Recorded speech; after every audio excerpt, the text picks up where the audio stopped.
not March yet, but it might as well be because the madness officially descends really on Sioux Falls and the entire region this weekend. Welcome to the KDLT Sports Extra Points video blog. This is our sports director and host of Calling All Sports, Mark Ovenden. I'm the weekend anchor, Zach Borg. A lot of stuff coming in. First of all, good luck to all the wrestlers at state, as well as all the various prep teams that are going to be beginning playoffs or getting there. But we're going to focus on some of the college basketball tournaments in the region, especially starting with the NSIC. It comes to the Pentagon after the first round games last night were on campus sites. Starting with the men, there's two really exciting developments that came about last night. First for us locally is that all four of our local teams are going to play on Sunday night back-to-back, which is the first time we've seen that. Maybe, probably the first time since, the D2 days, you've had that many local teams in one region, one place playing at the same time. And then the other just exciting development was Moorhead losing the top overall seed in this tournament, and they were the fourth seed in the Central region. They're upset by Joey James' Concordia St. Paul team, which is a 5-win team, biggest upset in the tournament history. So now you've got a number of teams in the NSIC men's side that are local that were close in those regional rankings. Now the stakes are that much higher for them. Yeah, Moorhead's still going to be in the region tournament. I don't think there's much doubt about that. They were ranked 4 to start with, so they'd have to fall a long way. But this kind of tells you really, because they lost to Concordia St. Paul, which is not a very good team. This tells you that the NSIC is wide open. Whoever's playing their best basketball right now, like Northern, for example, has won, 13 of their last 15 games. They're playing some great basketball. They come in and they play Augustana right away on Sunday night. So of those two games you were talking about, and SMSU against USF, Drew Giebert hit a three-pointer with 2 seconds left to win their game. He had 23 points, the sophomore. That's Matty Giebert's brother. At SDSU. And he had 23 points to lead the way for USF. So they've got a 15-16 record, and yet who knows? I mean, if they get hot at the right time, they could win the NSIC. So I think it's going to make for a real exciting 4-day tournament at the Pentagon. Yeah, and the men's games between these rivals, they've all been close games this year. Starting with that SMSU-USF game, SMSU's ranked 2nd in the region, so they're a lead pipe lock no matter whatever happens. Right. The two games they played, and they were actually last year in the November and December portion, they beat SMSU swept, but they won 74-72 and 87-86. So these are 1-point games. They get a rematch. Drew Giebert actually had big games in both those. Brad Bigler, the coach of the year. I think the team with the most on the line this weekend might be Northern, especially now that Moorhead's lost. Augie's 6th in the regional ranking. Northern's 8. Right. Northern's... If Northern makes a run to the title game... They would benefit the most from winning the whole thing without leaving any doubt about who's going to go to the regional or at least tournament. A title game run. If they get to the title game, I think they're safe. Yeah.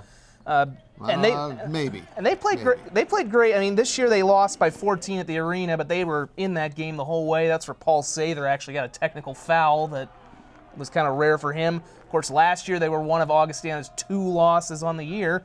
And then 2 years ago at the Pentagon, the last time they met in the Pentagon at the tournament, it was a 2-point game in overtime where Dan Jansen hit a shot to win at the buzzer. They've got 2 really good big guys. Doyle and Evans, Evans comes off the bench and he gives them he'd start for most teams. And then Mac Arvidsson's a really good player, just scored his 1,000th point. But so I think that game Sunday night is going to be a good one.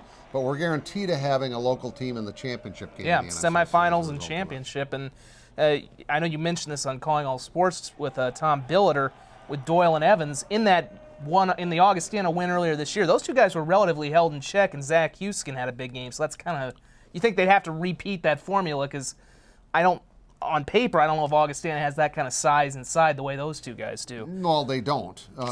Zach Houston had a great game in the first round of the NSIC playoffs. He had 19 points, a career high, but he's going to have to play big for them, I think, for them to have a chance.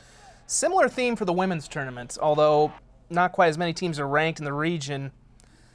We'll start out with the first game period of the whole thing. The women's games are on Saturday, men's games are on Sunday. Interesting matchup at noon on Saturday. You got Sioux Falls and Moorhead. Now, like the men, Moorhead's women won their division. They were basically the top overall seed. But they played two really good games the last couple of years. Sioux Falls beat them in Sioux Falls earlier this year, 66-61. That was a great game the whole way. And a year ago, the team that we thought was USF's best ever, at least on paper it has been, they lost a buzzer beater at Moorhead. So these are two really even teams, and it looks like the guard plays kind of the big thing here because Maddie Robinson had a big game, Sam Connect had a big game the first one, and Moorhead's got a good guard named Volkert. That game's on Saturday at noon. Then in the night session, it's all local teams again. Augustana plays Winona State. Augie swept them during the regular season, and Augie won the NSIC South title. Then you've got Northern State against Crookston. Following that, Augustana, by the way, ranked 7th in the region. Moorhead's ranked 4th, and Northern's ranked 10th. Lots on the line on the women's side. Any number of those teams could win this tournament. Yeah. At one point, it looked like USF had a great run.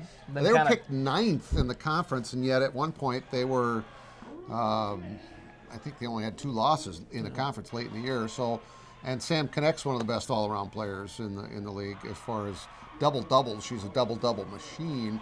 Logan O'Farrell was named Defensive Player of the Year in the NSIC for her efforts, the junior. And the game I shot the other night, she had 2 blocks within 5 seconds, and she had 6 blocks in the game, plus a double-double. Northern, the same thing, led by Paige Watashik. Any number of those teams, of those 3, and other teams in the NSIC could win this, and I think you haven't seen that in a while, if ever, where on both sides there isn't this dominant favorite team. Which will be a theme next week, too, when we talk about the Summit League. But anyways, we could get Northern and Augie in the semifinals as well. I think Northern will walk over Crookston because they've beaten them pretty good the last 2 times. You're talking on the women's side. Yeah, on the women's side, yeah. And Jill Conrad, they couldn't handle Jill Conrad and Miranda Ristow, who are, of course, local products. Miranda's a really good player. Yeah. And so is Jill. So that's the NSIC tournament. Again, the Augie women at 5:30, and NSU women at 8. Semifinals are on Monday, and the championship will be on Tuesday for all those teams. We'll go over to the GPAC a little bit now. Dakota Wesleyan and Northwestern both alive on the men's and women's side, and we've got what looks like just a dandy of a game in the men's tournament on Saturday in the semifinals at 3 in Orange City. It's Wesleyan and Northwestern, who played 2 tremendous games this year. Back in January, Northwestern won 103-88. Colton Koima, the Roosevelt product, had 33 in that game. And then a couple weeks ago, Wesleyan won a good game, 83-77. Jason Spicer, Ty Hoagland. I mean, this could be really hot. They're both be a fun game. They're both in the national tournament, I think, anyway. I but would agree. This is going to be, if you like high-scoring basketball, I think this is your game. It's a great venue. Either one of their home courts is a great venue. I've been to a lot of games over the years in both of those courts, and I got to tell you, I'm really impressed with what Ty Hoagland has done as a freshman. Yeah. I mean, he had 37 the other night. He's not just getting to play. He's getting to make a huge difference. And Spicer and Koima were leading the league in scoring for much of the season. I haven't looked lately, but Ty's got to be up there because he's had some monster games. And then on the women's side, Dakota Wesleyan's the 2 seed. They're hosting Doane, who is a bit of an upset team because I think they beat, I can't remember if they beat Hastings. They beat a ranked team. Similar deal for Northwestern. They have to go on, beat Hastings. Yeah. And Doane beat another ranked team as well. And then you've got Northwestern, who's going to go out to Concordia, who's been the top seed. I mean, it sets up to where it looks like it's going to be Dakota Wesleyan and Concordia, unless Northwestern can go pull an upset. You never know. And Dakota Wesleyan's got they've been ranked number 1 at times this year, too. They've got a very veteran team that got to the Sweet 16 a year ago. They do, and they've got a really balanced team. It's interesting to talk to coaches. We have them on Calling All Sports all the time, and which would you rather have, a team that's got a star player or a team that's got 7 or 8 players that could be your leading scorer on any given night? Kind of like Augustana. Same thing with Augustana. We asked Dave Kraut that the other day, and I think Jason Christensen both kind of prefer having a team that has 7 or 8 players that could lead you in scoring, because then the other team has no clue what you're going to do, as opposed to when you've got that star player, you double up on the star player at the end of the game when you know the game's on the line because they're going to get the ball. Now, last thing on this blog for today is last year we got really fortunate. We had a national championship team. We had women's teams going to the Elite 8 and Sweet 16 in the NAIA. Of all the teams we've just talked about, whether or not they go on to win the conference tournament this week, who do you think could make the deepest run in the national tournament? In a national tournament? Ah, boy, I don't know. It's changed in the last few weeks. I'm kind of leaning with Dakota Wesleyan's women just because they have all the experience back. I'm even leaning with Dakota Wesleyan's men. That's a good one. I mean, I think. I mean, they can score a ton of points, and defense seems to be the issue with them, though. They've had some problems, but that's kind of been the. They won GPAC 98 motto. to 90 last night. I don't care if you win 98 to 90 or 68 to 60. And maybe even Northwestern too. I mean, they've had that kind of a year where they're. I mean, that's why I'm really looking forward to that Saturday game. That's up tempo to the extreme for those two teams. You know, at one point in the year, I would have said State's women. At one point in the year, I would have said USD's women. It's tough. I don't think there's a clear cut. This team probably could go the farthest, but I think we both sort of leaning toward Dakota Wesleyan. You with the women and me with the men, and I could go.